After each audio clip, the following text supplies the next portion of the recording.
내가 직접 해명할 겁니다. 대국부의 계약 결혼이라는 게 사실입니까? 자가께서는 아직 모르십니다. 계약서 하나로 Prime Minister Min, 있을 following Heeju's collapse immediately after the wedding ceremony, can see nothing else. The man who was always cool-headed and rational, simply by raising his voice at Grand Prince Lee. An clearly showed that he had lost his composure and was emotionally on edge. Grand Prince Lian feels the trauma he had carefully suppressed beginning to stir again. Amid the terror that he might lose someone precious, he struggles to regain his reason and find a solution. Yet, because the one threatened is Sung Hee-ju, the woman he has held in his heart since he was 18, his thread of reason is barely holding on. It hasn't snapped, but Lian's eyes burn crimson with blazing fury. The unbearable helplessness he felt at that brutal accident scene, when he had to let his parents and elder brother go. That feeling now overlays the pale face of Hee-ju lying in a hospital bed. And the cruel cycle of everyone I keep close gets hurt seems to tighten around his throat once more. And just as Hee-ju finally rises from her sickbed, a new incident erupts, one that threatens to completely shatter the loving, blissful first night of the newlywed Grand Prince and his consort. It's the marriage contract, leaked to the press. Prime Minister Min's calculated move. The one who leaked the marriage contract was Prime Minister Min, and behind him stood the Queen Dowager. But listen to what Prime Minister Min says to the Queen Dowager. 증명하실 수 있습니까? Can you prove it? This line reveals he isn't exactly on her side. So why did Prime Minister Min leak the contract in the first place? The Grand Prince's wrath. Meanwhile, Grand Prince Leon, seizing Duke Impyung by the collar, unleashes the fiery temperament he has suppressed all this time, displaying true royal authority. Lian had been subjected to vicious rumors, calling him the 21st century Prince Suyang.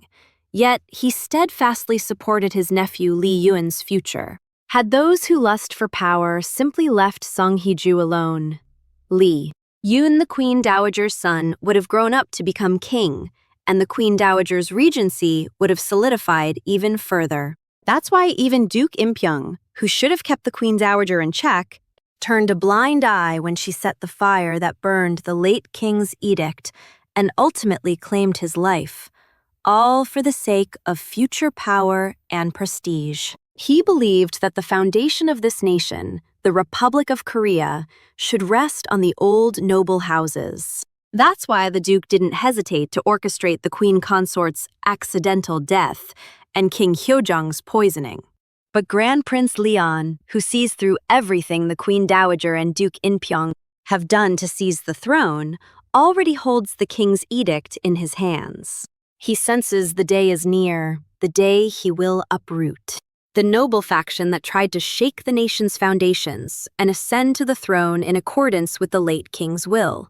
Character insight: Prime Minister Min. The show describes Prime Minister Min as someone who, had the divorce never happened, would have remained just a friend. Actor Byun Woo-seok also mentioned that his favorite scene is the final episode's ending. With that in mind, let's dive into the Episode 9 preview review, examining each character's arc, emotional shifts, and the foreshadowing we've seen so far. At the center of the scandal that shook the Korean royal family stood Prime Minister Min Jong-woo, hiding his true feelings behind cold glasses. He loved and cherished Sung Hee-ju more closely than anyone, but he could never abandon his title as the eldest son of a noble house. His lofty status and Hee-ju's origins as a chaebol illegitimate child ultimately prevented him from even confessing his love. This makes Grand Prince Leon's choice all the more striking in comparison. Leon says directly to Prime Minister Min, who has been pretending to be just a close oppa to Hee-ju even in front of him. Then why didn't she end up with you? Prime Minister Min has no answer. It's a question he himself agonized over countless times. If his family's generations-old ambition for the prime ministership were placed on a scale against Sung Hee-ju, his scale never tipped toward her. It tilted toward the honor, power, and wealth he was born into. But Grand Prince Leon was different. When he was 19, had King Hyojong not passed away, and had Duke Inpyeong therefore never dared to covet the throne, Leon would have gladly served as a prince, supporting his elder brother, the crown prince, under their father's protection. He would have approached Sung Hee-ju and confessed his heart without reservation. But reality was cruel to Leon. Branded with the dishonor of blocking his nephew's path, with nowhere to rest his heart, Lee. An reached 35, and then his first love, Sung Hee-ju, came to him of her own accord, proposing marriage, no less. After a series of incidents, he tried to push her away. But once Leon took Hee-ju into his arms, he never intended to let her go. Hee-ju's perspective. Sung Hee-ju wasn't much different. To her, Prime Minister Min was just a caring oppa.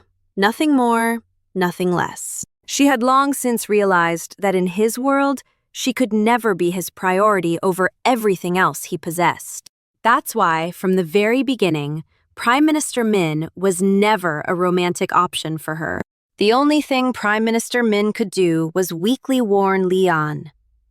All she wants from you is status. Don't cross the line. In truth, he was saying it to himself. Hee-ju doesn't love Grand Prince Leon.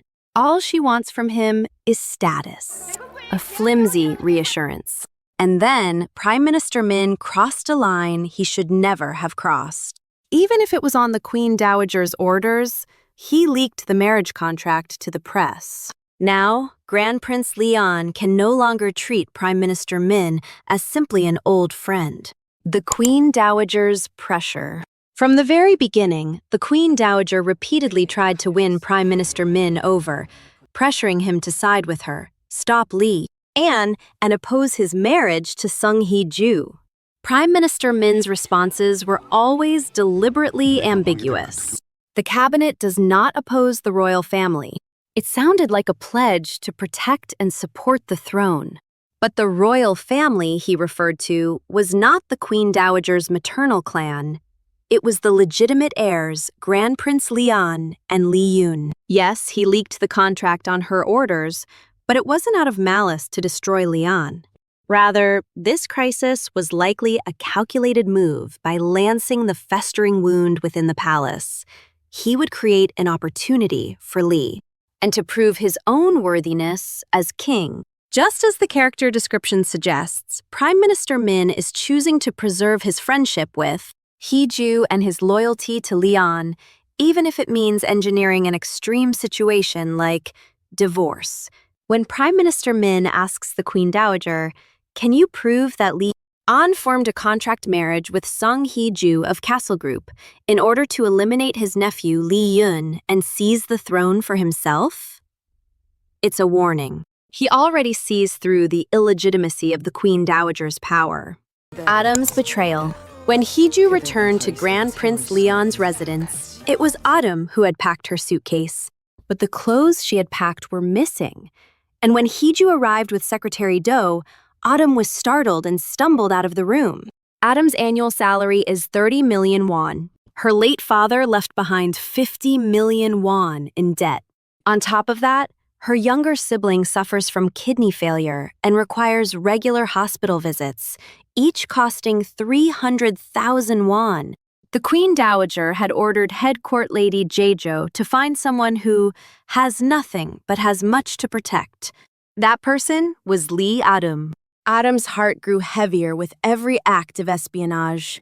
The contract she smuggled out eventually reached the Queen Dowager, who then handed it to Prime Minister Min.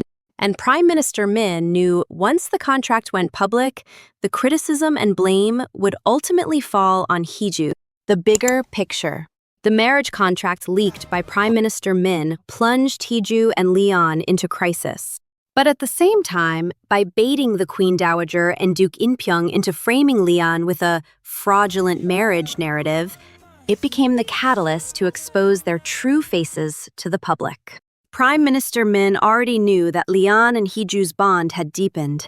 Paradoxically, he believed this crisis would become proof of their love. And by bringing the Queen Dowager out into the open, he ensured she could no longer torment Leon and Heeju from the shadows. Song Hyun-guk's counterattack. Meanwhile, Song Hyun-guk had been severing Duke In-pyong's financial lifelines one by one.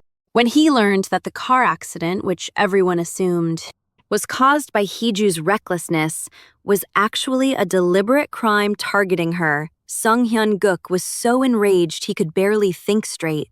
He learned the truth through Song Tae-ju and refused to overlook the fact that his beloved daughter had nearly died. Through his daughter-in-law Han Da-young, he used connections in the legal world to uncover how Duke In-pyong and the Queen Dowager had been funneling royal funds to enrich their own clans.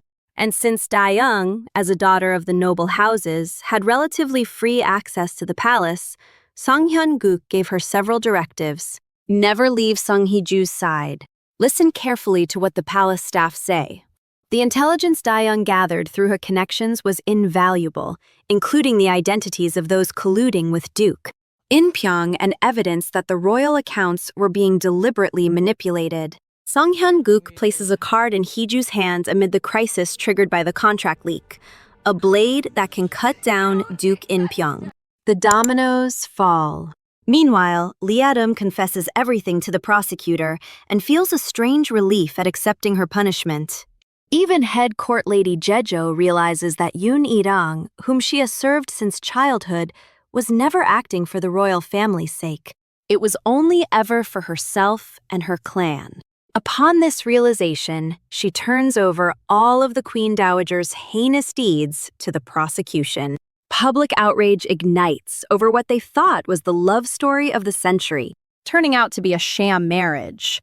But soon, the people learn that the ones who orchestrated this entire frame-up were the Queen Dowager's clan. What's more, it's revealed that the Queen Consort's car accident, King Hyojong's mysterious heart attack, and the arson that killed the late king were all committed by the Queen Dowager's family. Leanne presents the late king's edict to the public and delivers harsh punishment to Duke In-pyong and the Queen Dowager.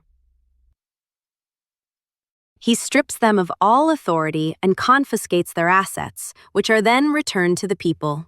This aligns with what Song Hee-ju once said, "The royal family is a parasite feeding on taxes." And with Prime Minister Min's long-standing proposals to reduce the royal budget.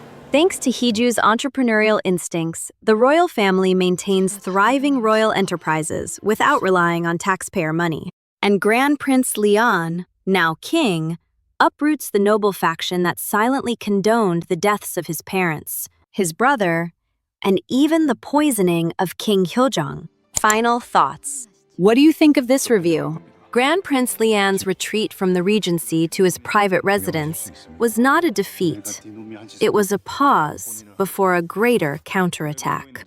Ultimately, the Queen Dowager's regency will crumble under the joint effort of Leon and Prime Minister Min. Leon will ascend as King of the Republic of Korea, with Song Hee-ju as his queen, in a glorious ending that awaits us. The reason actor Byun Woo-seok said, "The final episode's ending is my favorite," is probably because of that overwhelming catharsis, overcoming all wounds and trauma to finally restore the royal family's legitimacy alongside the one he loves. Prime Minister Min may regret not giving up everything to choose Song Hee-ju, but he never betrayed his loyalty to Grand Prince Leon.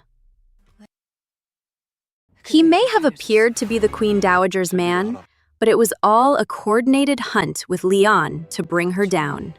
The dual rescue narrative of Leon and Hee-ju will reach its completion in episode 9 and beyond. I don't think we'll be able to look away until the very end.